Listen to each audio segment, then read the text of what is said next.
This is CliffCentral.com. Good afternoon. I'm Wilmarie, Jan Van Der Westhuizen. Welcome to Auto Central on Cliff Central today. Powered by AutoTrader, your trusted motoring marketplace. I'm like this morning. It's because you didn't play my song, Duncan. It's probably the clouds. Yeah. George, welcome. How was your weekend? It was good and yours, Wilmarie, and welcome back too. Thank you. And I hear you've been, I see you guys have been very busy. Yes. So yesterday I had the fortunate opportunity of appearing on Espresso TV. First time on TV for me, but how was it? It was nerve-wracking. It's not like radio where the listeners can't really see us. Over there, everything counts. But we got through it, and it was a lot of fun. So did they do your makeup? You're not supposed to ask me that question. But yes, they did. Well, I know they do, so I thought I'd put you on the spot. But you've got everything for TV. So was that about the whole new section of AutoTrader? Yes. So you would have seen the new car adverts flighting during the course of this week on DSTV and a couple of other channels as well as SABC. And it was about the launch of new cars. So AutoTrader's heavily driving new car at the moment, and the platform itself as well as the cars that we present. So it was a lot of fun, and it was all about new cars. I actually saw the ad. Did you? On TV, yes. Wow. I don't know if it was last night or the night before. So that was quite cool. And then also all the Twitters and tweets and things going around with you guys being there. But was it more than once? More than once on Espresso. On Espresso. Yes. So we're on for the next 7-8 weeks, as a matter of fact. Fantastic. And then beyond that, we haven't planned yet. So can people watch it? Absolutely, on live, Espresso TV time? live. I think it's at 7:45 on a Tuesday morning. Okay, so they can see you with makeup. Okay, just to give you the rundown on what we're going to talk about today. MotoGP in Sachsenring, and then Chad's also going to give us some feedback on the Mazda 6. But Chad, we're going to pull you in just now with the MotoGP as well. Welcome. With the MotoGP, welcome, yes, did you do Wilmarie. your homework? No, I didn't. I've been running around from pillar to post with events and filming and whatnot. So I'm a busy man. I don't watch TV. I haven't even seen the TV the TV commercial that I worked on. That I drove for. I haven't even seen that on TV. I've seen it on the net, of course. But George, I haven't seen it on TV. You know what? I can vouch for Chad. When you arrive in the basement and a manufacturer has given you 3 cars, and you're like, I've got to do this in this week. Yeah. So I feel for Chad. Oh yeah, a lot of people feel for you, Chad. 3 cars. Yeah, I know. Really. What a terrible life, eh? Which one do I choose? But it's interesting because Mazda is also the part of the whole topic I want to talk to you about on the World Superbikes a bit later on. With let's see if you know how Mazda links with World Superbikes. So we'll see that later. Do you want to Google? Please, I'm going to Google that right now. And then we've got a guest, Jan Van Der Westhuizen, which we'll introduce to you just now. But Jan is a specialist in the Road Accident Fund, personal injury claims, medical malpractice claims, and private security industry claims, or some part of it. We're going to find out and make sure what exactly he deals with. But it is quite a hot topic at the moment, because I see it was actually also on Carte Blanche on Sunday with the Road Accident Fund. So we've got some interesting questions we want to ask. And if you have one or two, please feel free to send it to us. You can contact us on 0861 555 189 or on Twitter at cliffcentral.com or cliffcentral.com or at AutoTrader SA, #AutoCentral. So feel free to tell us any questions and things you might have. And then listen in, because I've got some interesting ones. So, and on the reviews, sorry, Chad, that's the Mazda 6 we're talking about. Yeah, we're going to be taking a look at that one, eh? Great. So now, did you watch the GP? No, I didn't. Not the MotoGP. I'm looking forward to the next Formula 1 Grand Prix, so I thought I'd leave the MotoGPs up to you. Oh, is it? Okay. Oh, thank you. Well, let me give you guys some feedback. This weekend was obviously now at what they call the Dutchland. But Marc Marquez has been crashing quite a bit, and he actually took first in this one. Nice one, and Danny Pedrosa second, and Rossi third podium. So Rossi's been consistent, which is fantastic. Rossi's also leading at the moment with 179 points. Second place is Jorge, So I really want someone else to go into second. Just by the way. Why is it the pronunciation of the name? Yeah, no, it's the attitude. A commentator wanting the one horse to lose because he can't pronounce it. Yeah. Please don't come in front. Please don't come in front. Yes, because I have to say your name. No, I can say it, Jorge. I don't like him. Just a personal opinion. And third, we've got at the moment, fourth, Marc Marquez is lying fourth, and Danny Pedrosa seventh. But he did very well in this GP. And if you guys didn't watch, I mean, he's had his hand, was it his hand broken or his finger broken or something for a while. He's been struggling for quite a bit. But he managed to finish second and actually had quite a battle with Rossi. So it was quite a fun race to watch from that point of view as well. The disappointing part of the GP is, unfortunately for me, Dovizioso on the Ducati, because I mean he's been doing well, but he's starting to struggle now. He's almost going the route that Marc Marquez went, from high to then just low, no consistency. But from my side, if you guys want to watch out in the next GP, two guys I think we should keep an eye on who's being very consistent is Andrea. I don't know how to pronounce that surname. Iannone? Yeah, thank you. Thanks, Chad. Okay, I'm going to go with that. I'm a commentator. I'm a motor racing commentator, but I very seldom deal with foreigners. But I'm going to go with Iannone. There's some strange surnames and names here. And then we've got Bradley Smith. For me, those are two guys to watch out for. Andrea's on the Ducati, and then Bradley is on the Yamaha. Well, I see from a couple of weeks ago the Brits have slipped a little bit. They were dominating the top of the rankings. It must be dry weather. The guys can't ride. Well, the guys were saying, I mean, Yamaha, Rossi and Jorge were saying that, look, it was a Honda track. This one specifically. You do get tracks where it's... Oh, really? Yes, it's more specific for specific bikes, for manufacturers. In this case, Honda did have an advantage, but the next two tracks coming up will be for Yamaha. Then we'll see the Brits at the top again. Yes, then we're going to see what happens there. But just interesting quickly, if you didn't know this about Andrea Dovizioso, I like him, and I think he's got lots of talent. He's done really well. He came up as a privateer and then, got asked by Ducati to race for them and did well, but now he's struggling.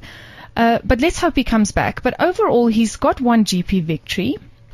He's had 28 podiums in his career, which is great, and he's got one world championship behind him on the 125 cc's. So I really hope for the sport and everyone's sake that he, manages to bring it back. How old are these riders? Because I just looked up Valentino. He's 36. Is that old? He's, I think, is he not the oldest? I think he is, because he's been around for a long time. He's been around and he's managed to bring it back up, and had some ups and downs, and he's still back again. But generally the guys are quite young. So the exact ages I would have to find out for you. If you guys know the ages, please by all means let us know. But I think Dovizioso is still in his 20s. Okay, so it gives us a bit of hope. Yeah, yes. But you know what? For someone like Rossi, the older you get, the more responsible you are. Probably. It's harder to race competitive if you're responsible and you have responsibilities. You take less risks. Yeah, absolutely. It's a natural thing in any case. Fear of mortality starts creeping in, and you realize, I'm not made of, rubber and bendy bits anymore. You're squishy. Yeah. No. Now things break, and now they take longer to heal. I mean, just take a look at the hangovers. They last a fortnight now. I wouldn't know, Chad. Yes, neither of us would know. But okay, so that's that on the GP. So we'll get to the World Superbikes just now. Some interesting information, like I said there. Let's see if you guys know how Mazda relates with World Superbike with Laguna Seca. Now, Jan, can I introduce you? Welcome. Thanks. Welcome to you as well. Well, welcome to your own home. Thanks for being here, Jan. I kind of threw you in the spot a little bit and said, look, we need some info. It's quite a hot topic right now because it's also on Carte Blanche. The Road Accident Fund. I'm going to ask you some interesting questions, but just what got you into law firstly? Well, the greed for money. Really? Oh, that's honest. No, my father was actually an advocate. He didn't practice very long, but then he moved on to the SAPS, but that sort of got me into it. Okay. So from a very young age, I had an interest in it. And as I got older, it was a natural choice for me to go into the law. That and the fact that I didn't do well in my other subjects, so I couldn't really go and study anything else. Well, that brings me to the question: what kind of personality do you need to go into law, to fight for things and people? And well, firstly, the law is diverse. These various fields. So if you go into conveyancing, you can be an introvert and you can sit behind a desk. But if you want to specifically go into a litigation, obviously you need to have self-confidence. You need to be an outgoing person. You need to not be afraid to say what or speak your mind. So yeah, it's important to, I wouldn't say to be bombastic, but at the very confident. least to have confidence. Yes. Okay. Is being a lawyer like we see in the movies? Arrogant. Suits. I would love to say yes, but unfortunately not at all. I often get these emails about what my mother thinks I do and what my friends think I do and so on. And what I can tell you is it's 80%. Speaking to clients, yes, ma'am. Now I promise I'll phone you back. I'll get back to you. Here's a letter. There's the email. It's admin. It's not at all as you see in the movies. That I can promise you. So unfortunately, not as glamorous as we think. We think it is. Yeah, and you have to have your admin, your ducks in a row. Otherwise, it burns you. I mean, if we look at the whole thing with carte blanche, absolutely, the paperwork. I mean, there's a 5-year paper trail on some of the cases. Absolutely. Well, that's short in some instances. Right. I took over a matter the other day that's been coming for 11 years. Wow. Specifically talking about the carte blanche matter, it's purely. It's a laziness. I didn't do what I had to do, and my admin wasn't in order. From a legal, this is now on the lawyer side. Okay. Yes, absolutely. All right, which is sad. Yeah, the thing is, you have to wait years to get to court, and by the time you get to court, you're not ready. That's the problem. That was specifically the problem in this instance. So, can you just explain to us personal injury and commercial dispute? What is the difference there?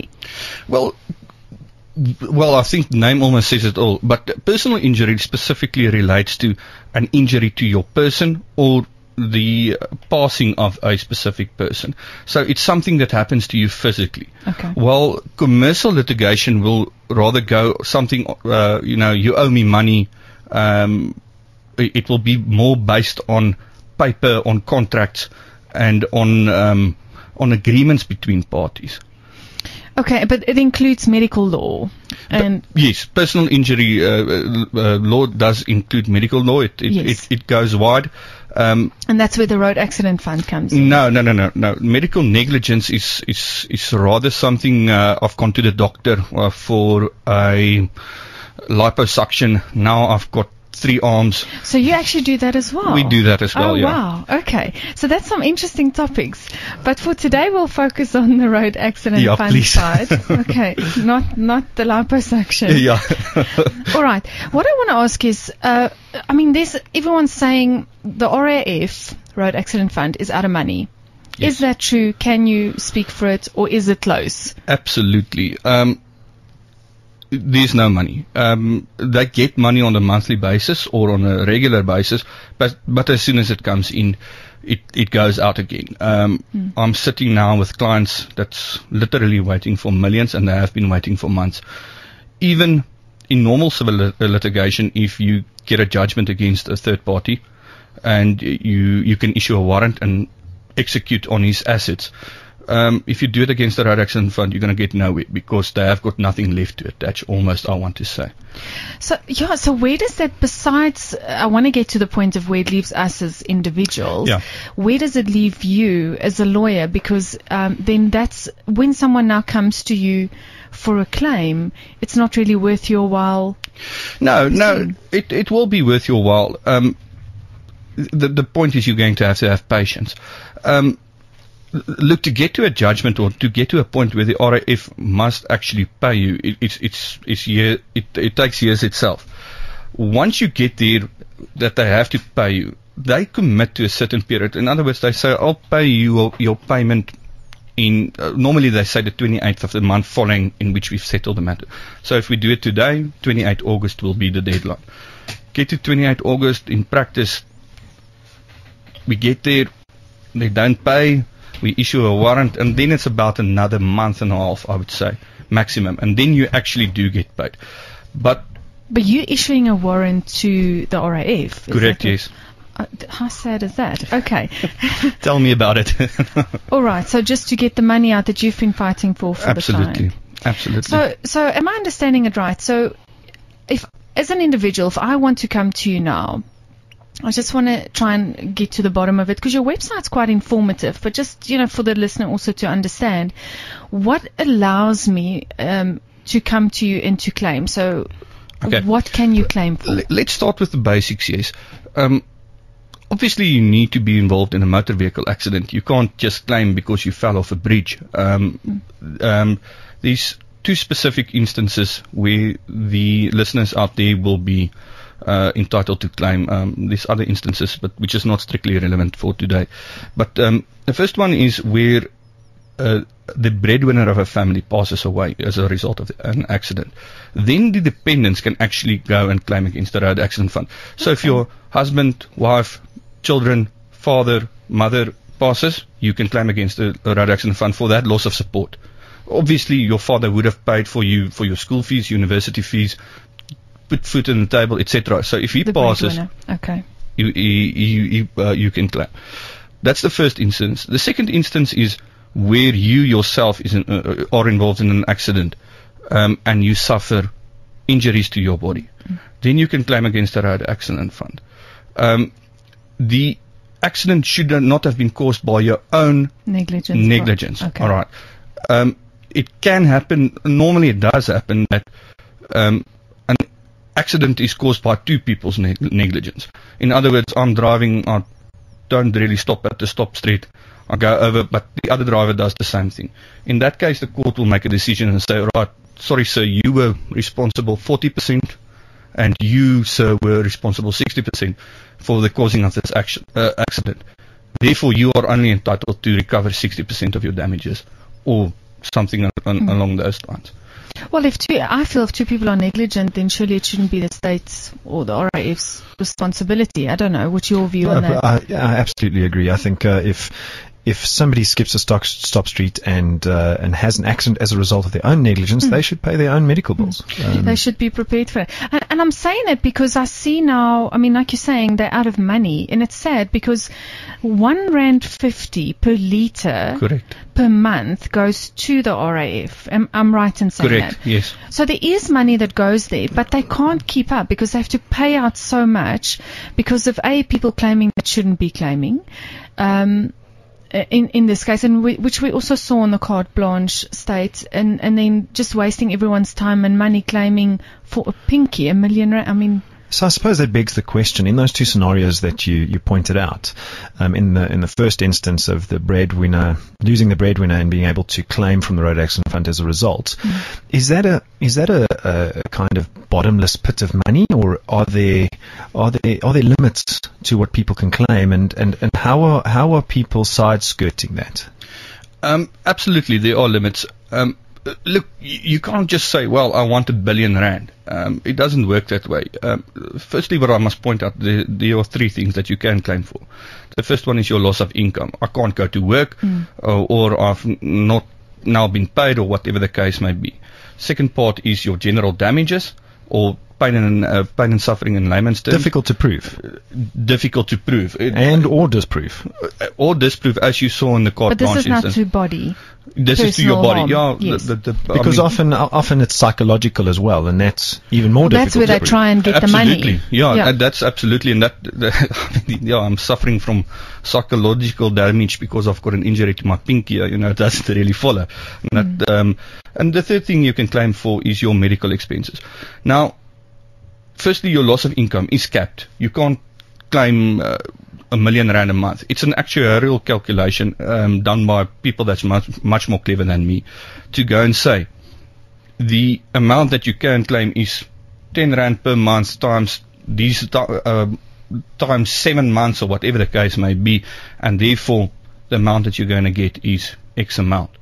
The general damages as well, you can't just say, well, I want R1 million for my little finger. You actually have to go and look at past case law, and the case law will give you an indication of what a specific injury will be worth, if I can put it that way. So the worse the injury, or the more severe the injury, the more you will get. It makes sense. The less severe it is, the less you will get. And in some instances, they will say you don't get anything because your injuries aren't serious enough.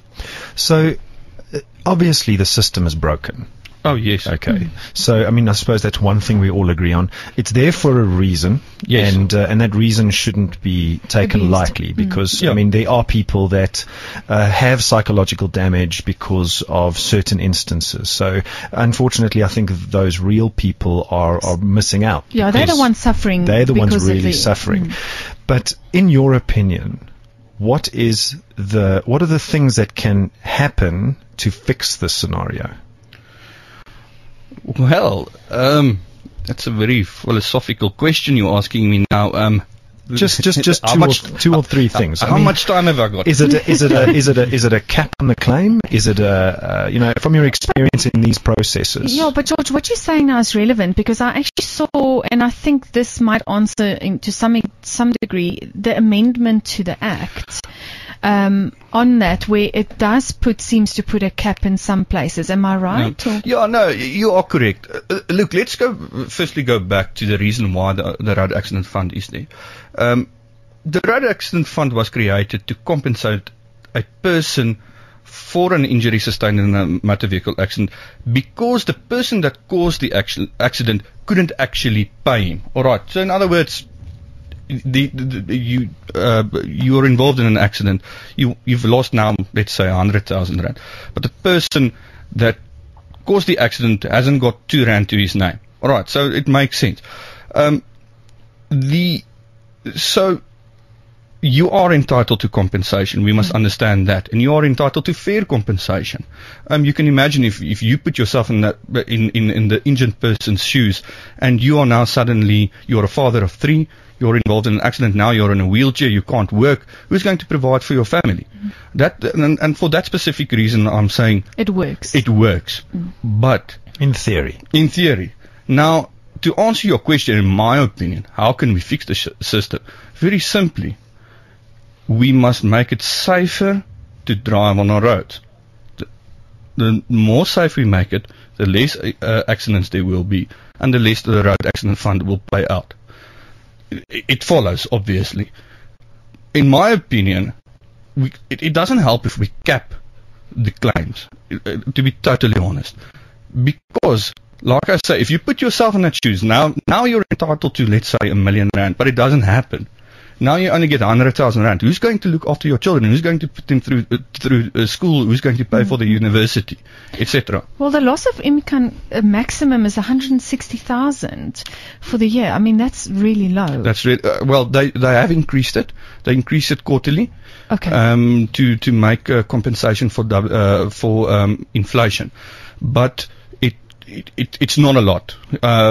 Yeah, because that's a really low amount for someone, a CEO of a company and a dad and a family member, etc., to try and get a loss of his income back. The statistics on it, and don't quote me on this, is that the vast majority of South Africans will not be affected by the cap on the loss of income claims.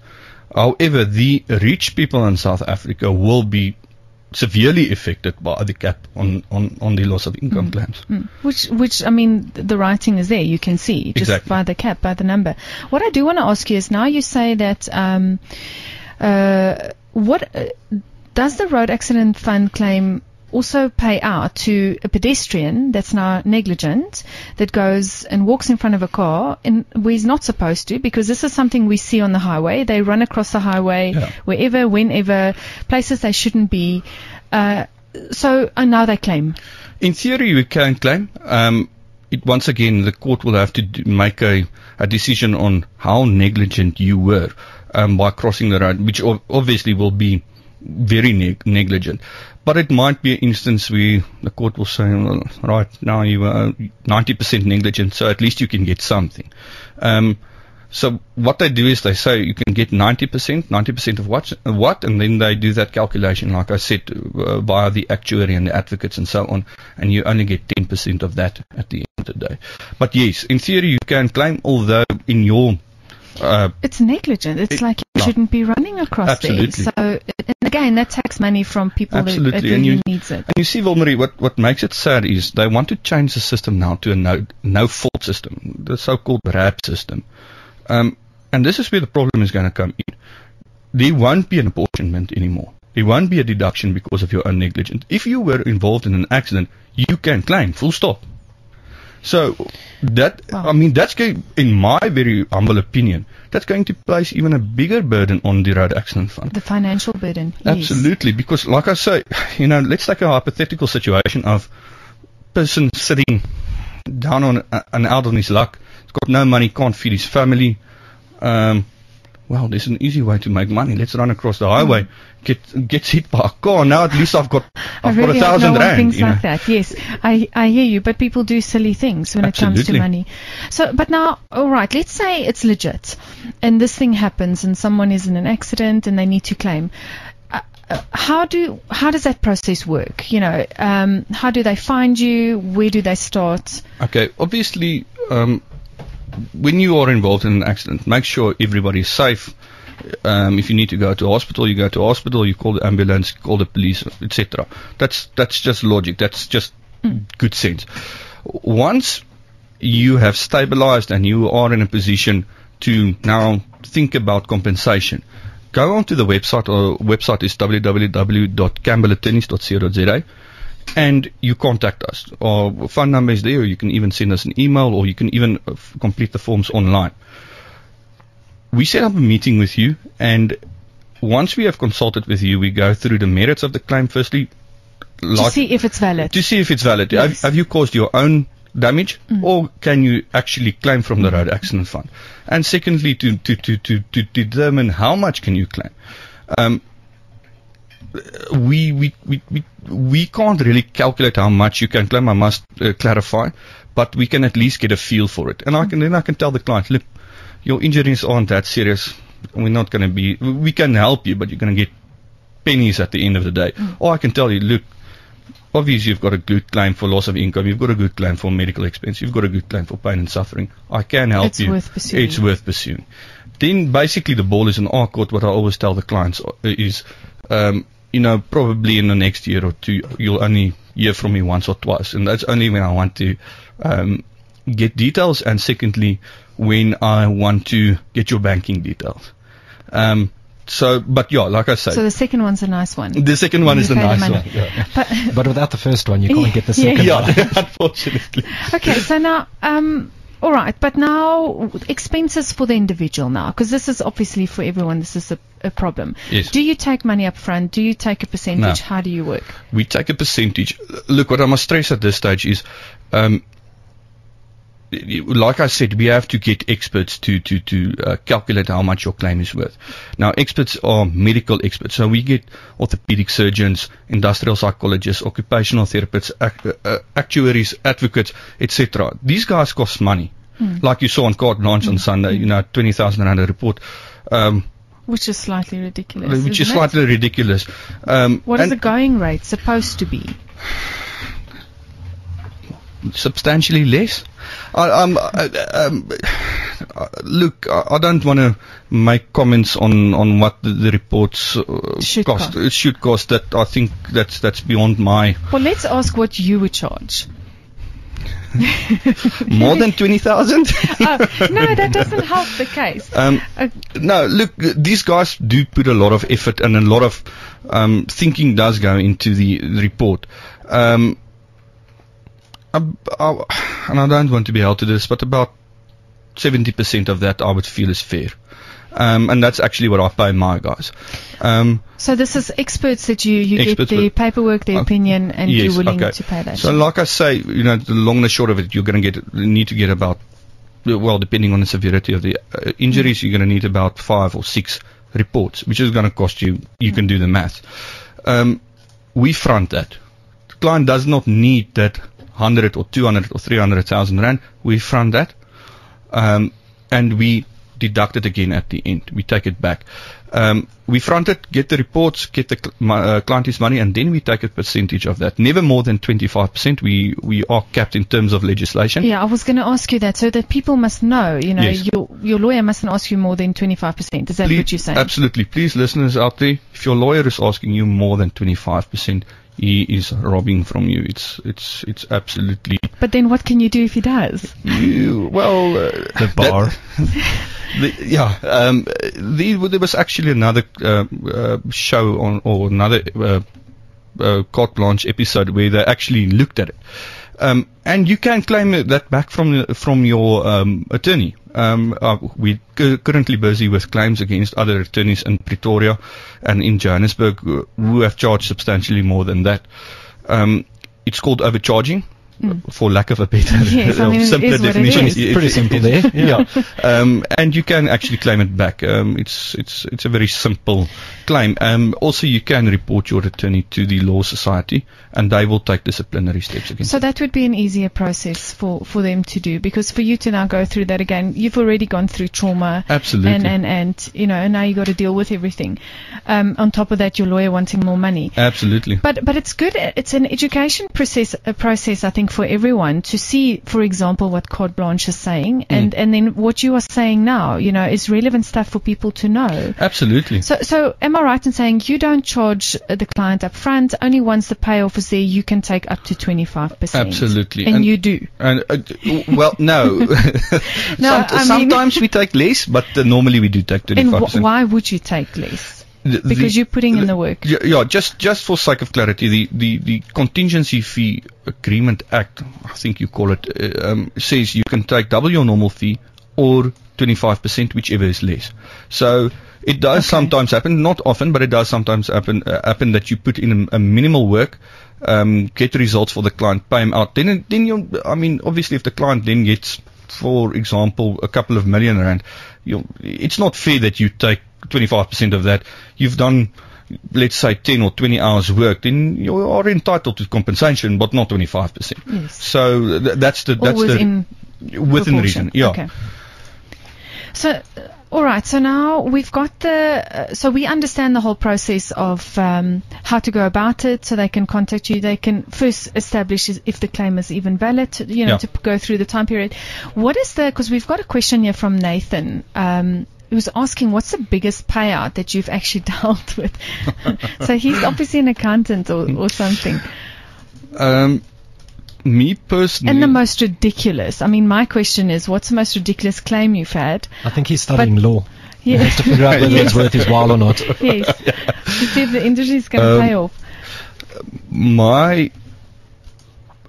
I'm not sure if I can say this on air, but unscripted, go for it. Unscripted on radio. We've had several multi-million rand settlements. Not 10 million, not that much, but getting close to that. I know the one on our website that we freely advertise is, I think, 3.6 million, and the other one is 3.2 million.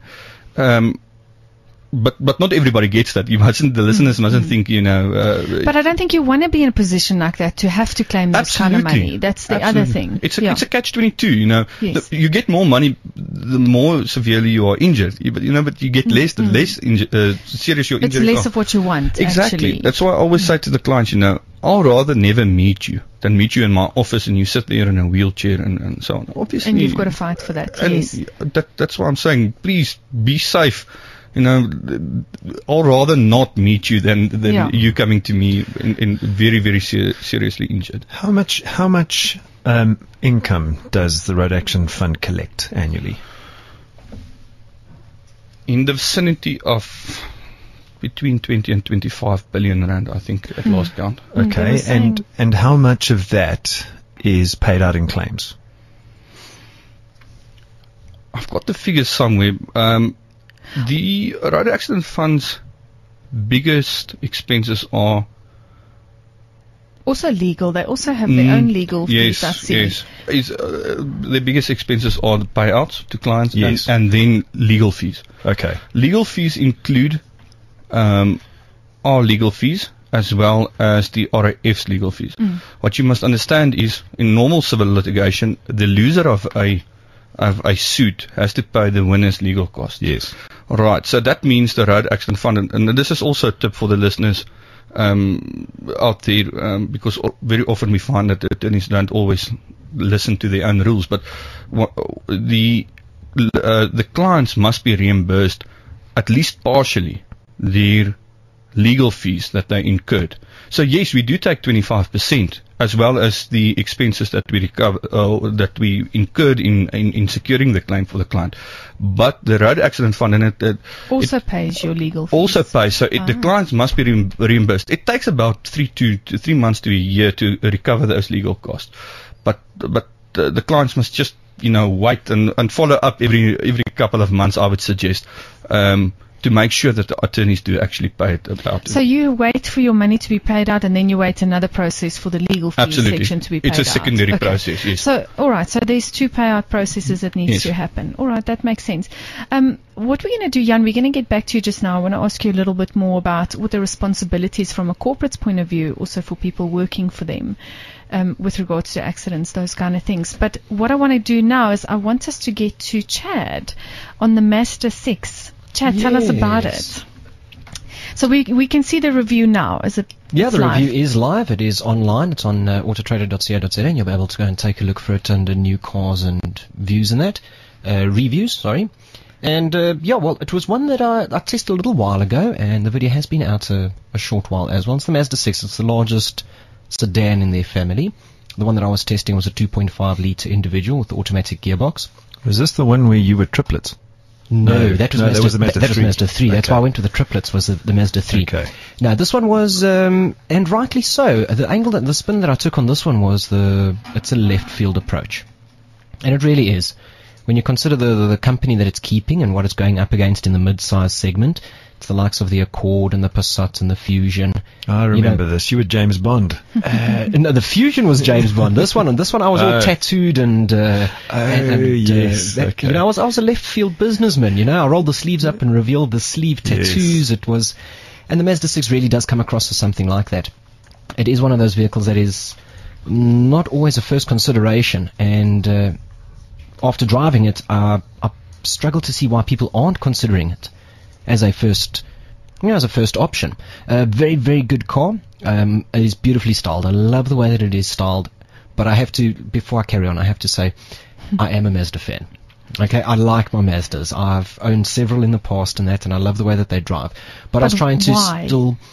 Because you're obviously biased for a reason. I don't want to say that biased per se. I'm a fan of Mazda, and I was trying to keep it as neutral and unbiased as possible, and be actually quite critical about it. And in the end, I ended up being a little overly critical on the Mazda 6, and I really pulled it apart in places. And that wasn't fair, because it is a very good car. Interior is a little dated in that. I like it because it's bolted together well. It's actually disturbingly reliable. It's not the sort of car that leaves you at the side of the road. You seldom see Mazdas just broken down, stuck at the side of the road. They are quite reliable. Very reliable. I'm going to go out. I'm going to say very reliable. They're not badly priced. Spares are not out of this world. So maintenance and upkeep isn't a mission either. And the newer range of Mazdas is no different. Of course, there was that split from Ford, and I believe that Mazda celebrated 2 years of their independence per se, during last week, I think.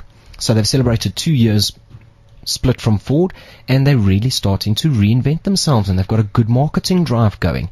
And so I see this car that you reviewed, this Mazda 6 you reviewed, almost has 1,000 kilometers on tank. It can, yeah. It's a large tank. 2, it is actually very fuel economic. A large tank costs you money to fill. It does. Just make sure that it is the 2.5 and not the 2.2 diesel. Yes. The 2.2 diesel will give you good fuel economy. Yeah. The 2.5 is not going to be that economical. And that was one of the downsides. That was one of the weak points that I found. It was a 2.5 litre, which is great in a Mazda 6. You got to think of the lineage. We're going Mazda 66s from 80s, or even you go before that, you go with the 66s of the 70s, 80s. If they weren't fitted with a rotary motor, they were then fitted with 6-cylinder motors. Now the Mazda 6 is fitted with a 4-cylinder motor. It's 2.5 litres, which is fine in displacement, but it's lost 2 cylinders, and with that it's lost a little bit of torque. It's still a fairly large body shell. That's got to move around. Yeah, 250 Newton meters just feels almost a little low for it. I would have liked to have had that 6-cylinder low-down torque. It makes a good amount of torque. 250 is nothing to be sneezed at, but it comes in a little too high. I would have liked it a little lower down. That would have just made it a little more drivable, a little more palatable in traffic situations, a little bit of an uphill. Other than that, I'm looking at the Mazda, that Mazda 6 on AutoTrader's comparison tool, and it is the petrol model, and that fuel consumption is pretty good, 6.6 liters per 100. Yeah. That's great. And not bad. I mean, granted, very few manufacturers that are that accurate with their numbers. So that one you're probably going to get closer to 775. And that's just a normal mixed combined cycle in South Africa. Very few manufacturers. I think Suzuki's one of the only ones that are like spot on. Oh. You always add a few on. So tell me now, I saw you Googling just now when I challenged you a bit with the Mazda and the Laguna Seca. Did you find out what the relation is? Well, you just said it there. Laguna Seca. That was the tie-in. That's Mazda Raceway, Laguna Seca. A lot of people, I didn't even know this. Only when I started scratching around did we see that it's always been the legendary Laguna Seca, but it's on its 9th round now this weekend, and it's called now the Mazda Raceway Laguna Seca. Yeah, Mazda Raceway. So naming sponsors. We had IA, Kyalami and that sort of stuff as well. Yes, but they obviously, to get that name, you're the primary corporate sponsor. Correct, yes. So they must be spending quite a bit of money there. Especially at something that is as notorious, and I'm going to say notorious, as Laguna Seca. Absolutely. It's not famous per se, it's notorious, Laguna Seca. I mean, you just think, you mention Laguna Seca and everybody thinks corkscrew. And it is, and it's a fantastic track to drive. I've only done it virtually. I haven't done it in real life, but it is a fantastically fast yet technical track at the same time. It is. It's known for the corkscrew, and it's going to be interesting to see on the weekend with the World Superbikes as well what happens there. There's a lot of passing place at Laguna Seca. Plenty and long straights. But that was quite an interesting point on the Mazda thing, because I didn't know that. But it's not every day that you'll see that a track will just change its name based on a sponsorship as well. So they must be doing something good. And if you want to see the review from Chad on the car, you can go to AutoTrader SA, and you can also, is there on the Twitter following as well, you'll see some write-ups there. Yeah, you'll be able to go back into the feed and that. So it's the usual channels. It's on the site itself. You can go to the YouTube channel and just go directly to the videos there if you'd like. Facebook, Twitter, Instagram, got the stuff up on Instagram as well. We're on Pinterest as well. Great. And on Google Plus, we send out little teasers of what we're filming, and teaser this week is the BMW 220i convertible. So that's coming up shortly. That's interesting. So let's, before we get back to Jan, I just going to ask a few more questions on the road accident fund there, things that are relevant. Let's just chat quickly about next weekend. Any idea with the World Superbikes? Chad, any idea who's going to be first? Come, give us I was accurate last time with the MotoGP. Is this even... I've got a list of names here. Is this... you got to know your riders. I don't follow the riders. I'm going to have to sit you guys down. I don't follow much motorsport, sadly. Disturbingly enough. I follow the local scenes. But, let me give you guys just some interesting facts on Laguna Seca. Ducati remains the most successful constructor at Laguna Seca. So that's 10 race wins in total, which is very interesting. So that should help you guys kind of, spot a rider. Like you were saying that, was it Sachsenring that was prone to be, favor the Hondas. Yes. Now, there you've got it where they've got that number of wins, Ducati at Laguna Seca, that, yes, you could say, well, that one favors Ducati's handling or power or their braking capabilities. Possibly. And chances are it is the straight line speed and their braking prowess at Laguna Seca, just because of the corners with the heavy braking after the long straights. Possible. So, you can choose your rider based on that as well. But another manufacturer as well might be celebrating or on an equal level as Yamaha this weekend, if they do take a win, which would be, I think, the 75th race win, and that would be Kawasaki. So if they get to podium, so they basically, but then at Laguna Seca they'll have 75 race wins, which is great. My money is still on Kawasaki for this weekend. So either way, I'm gonna. But you're a little biased, aren't you? Only because it's a good bike. Yeah, you see, like me with Mazda, you with Kawasaki, I think you're always just going to back them that little bit extra. No, you know what? Also Ducati. Remember, I used to race for Ducati as well, so I'm very much a Ducati fan as well. I don't know, actually, there's no bad bike anymore, or car. If you think about it logically, it's the comparisons are personal, and it depends on what you like and don't like. In this case, my money is on either Johnny Ray or Tom Sykes. So who's yours on? Haven't got a clue. We'll figure that out before the end of the show, because we got to see who's going to win. Yeah, but it's definitely a race worth watching on the weekend. World Superbikes, don't miss it. It's 10 and 11 July. 9 and 19 July. We passed that. And then also, okay, let's get back, Jan. Some interesting questions on this before we get to Nathan. I see we've got another question there. From a corporate side of view with the Road Accident Fund, is there not some sense of a responsibility that companies also need to put in place to take a little bit of pressure off the Road Accident Fund as well, and maybe more onto your insurance companies? It is one of the suggestions that have been made, that you should get your own cover. And the thing is, a lot of people actually do. You can obviously take out a claim like life insurance, to make sure that your family is protected and taken care of once you pass. The problem with the whole story is, once again, we have to go to the poorest of the poor. These guys are so poor they can't even afford a car, and they can't afford. If they can afford a car, they can't afford insurance on the car. So the burden that you're placing is on the individual himself to make sure to go out and pay money to be protected. And that's the problem. But I'm talking now specifically in the case that you're an employee for a company, so you're getting injured during work time now. There should be insurance or for those kind of things, especially if we refer to this person now with a finger. Yeah. 1 million rand claim. Well, then it moves over to the Workmen's Compensation Commission, exactly. Which obviously it's an injury on duty, which you can claim for. You can choose to do it through the Road Accident Fund, and you can choose to do it through the WCC. But that's my question. And what if they do both? You can't do both. You can do either or. They've got systems in place to check whether you have lodged a claim with the so one. So they do actually check they that. do. You can't. Otherwise, you're obviously going to sit with a situation where you get double compensation. Well, the same with the medical aid, for example. Just say now we're now talking to people who can afford their medical aid. So something happens, their medical aid covers everything, yes. And they still go and claim them from the Road Accident Fund. Is that possible? It is possible. Because surely that shouldn't be allowed. You can claim it, but you have to reimburse the medical aid. And we've done it in the past. The money doesn't go to your pocket. The money goes directly to the pocket of the medical aid. So the money comes into the firm's trust account, and the client never even knows about it. They know about it, but what is the logic in that, Jan? Because that doesn't make sense. We all know medical companies, make a lot of money. I'm going to say that I don't have all the knowledge to say, just how much or anything, but they do. So why do they now get reimbursed by something that is taking strain at the moment in our country, the Road Accident Fund? Look, from a legal position, they are entitled to do that. Somebody is at fault, and in terms of legislation, they must be reimbursed. From a philosophical point of view, like I say, how much time have you got? Then we can discuss, are they making too much money? Are they making enough money? But the position, unfortunately, is to answer your question, to give a short answer to it, is they can claim for it.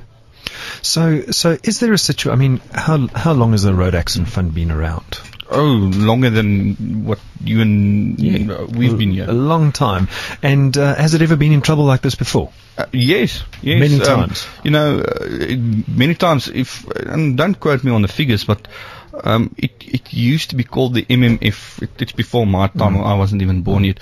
But even during the previous regime, the RAF, or the MMF as it was known then, was struggling financially. So it's nothing new. It's been a problem that's as old as motor vehicles, since the first motor vehicle came into South Africa. That has been the problem. And how did they rectify? I mean, if they were in trouble in the past, how did they rectify the problem then to get it to a point where clearly it was making money and it was still a viable entity? They increased the levies on the petrol, on the fuel. There comes now my biggest concern from when